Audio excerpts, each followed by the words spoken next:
Little girl told the judge, "Free my dad and I'll make you walk seconds." Later, everyone was silent. The courtroom fell too still, as if the air itself refused to breathe. A little girl, no more than 7, stood in the center of the courtroom floor. Her dress, pale yellow with a frayed hem, looked like it had been picked carefully from what little they had. She stepped forward, clutching a worn teddy bear missing an eye. Her voice, when it came, was not loud. It didn't have to be. "Free my dad," she said, eyes fixed on the judge. "Free him, and I'll make you walk again."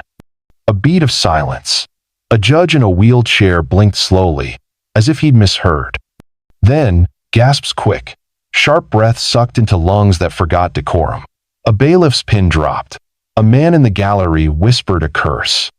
And the judge, once unmoved by tears, by pleas, by arguments, suddenly stared into that child's eyes as though he'd just seen a ghost. No one understood what had just happened, but everyone knew something had shifted. The man in question sat quietly in an orange jumpsuit, hands shackled in front of him, head slightly bowed, not in shame, but in fatigue. He hadn't spoken once during the trial, not to defend himself, not to accuse. His silence was his armor. His stillness, a kind of protest. You could see the toll in the way his shoulders hunched, how his eyes had gone hollow like they'd watched something no one else had. But you could also see something else: discipline, dignity, strength earned, not given. The little girl, his daughter, clutched her bear tighter and stepped closer to the bench. "He taught me how to walk," she said, voice unwavering. "He taught people to walk again, when the doctors said they never would. He doesn't belong in a cell. He belongs in a hospital, helping people like you." The judge swallowed. No one spoke. Not yet. 5 years ago, Marcus Hale had been a combat medic in the 7th Special Forces Group. In Afghanistan, he'd walked into a valley of fire to drag out a wounded corporal whose leg had been shredded by shrapnel. When enemy fire made extraction impossible, Marcus stayed behind, tourniquet the leg, defending the position for 6 hours with only a pistol and a folding knife. When the evac finally came, he carried the corporal on his back, the final stretch bullet wound in his own thigh, half dead from blood loss. That corporal walked again. So did dozens of others, in makeshift clinics Marcus set up in remote villages, places the government forgot. He rebuilt not just bodies, but dignity. He used salvage braces, old hiking sticks, leftover straps from rucksacks. He improvised movement from what the world called broken. But when he came home, something else broke. The VA lost his paperwork.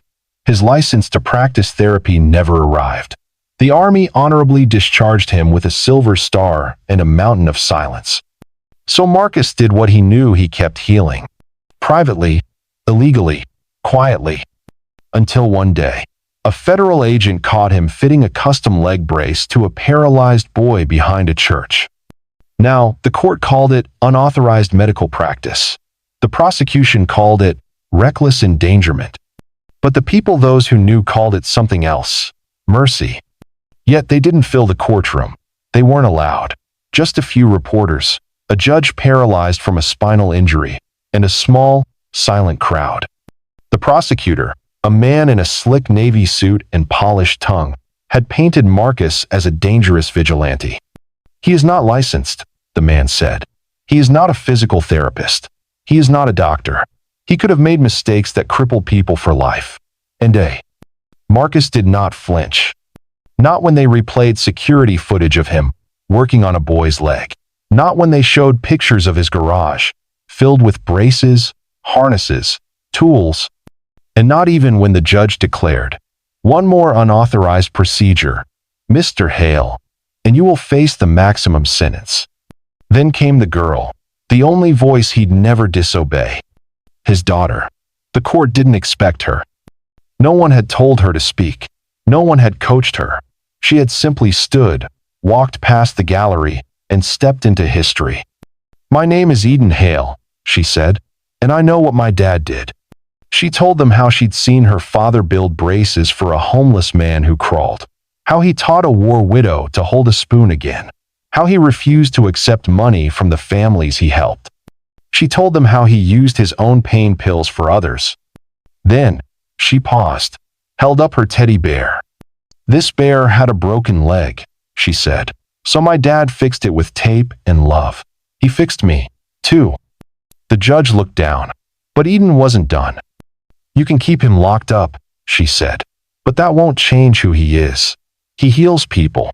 It's all he knows how to do. And then, the impossible, the lightning bolt in the heart of the courtroom. If you let him go, I'll help you walk again. I know how. He taught me. The judge's breath caught in his throat. His fingers trembled slightly on the gavel. Because hidden in the trial's evidence buried deep in a footnote was a name. The name of the boy Marcus had been arrested for helping. Jacob Lennox, the judge's nephew.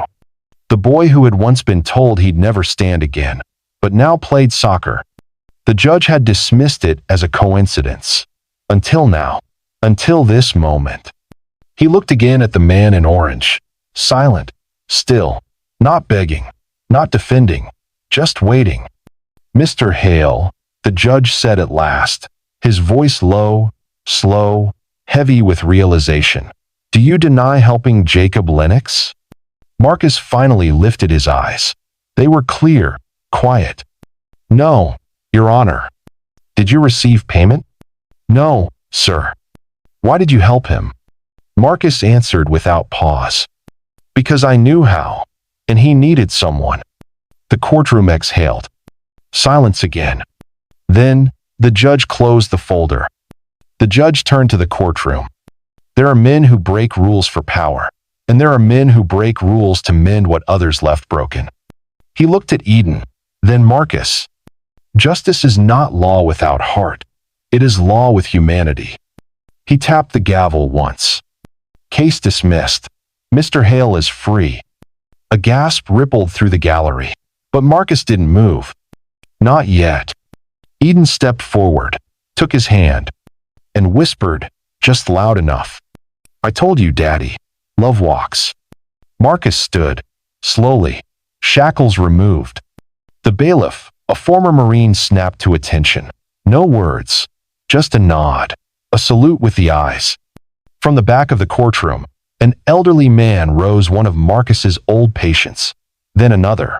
A woman in a wheelchair lifted herself with trembling arms and held up a brace Marcus had built for her. One by one, they stood. Veterans, grandparents, children, nurses, civilians. And then came Jacob Lennox, the boy Marcus had saved. Walking, standing, smiling. He made his way to the bench and placed a soccer medal on the table. For him, Jacob said, the only doctor who ever believed I could.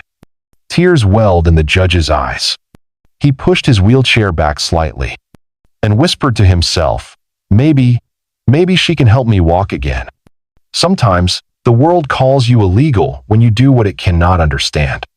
But there are men like Marcus Hale who do not ask permission to serve, to heal, to love.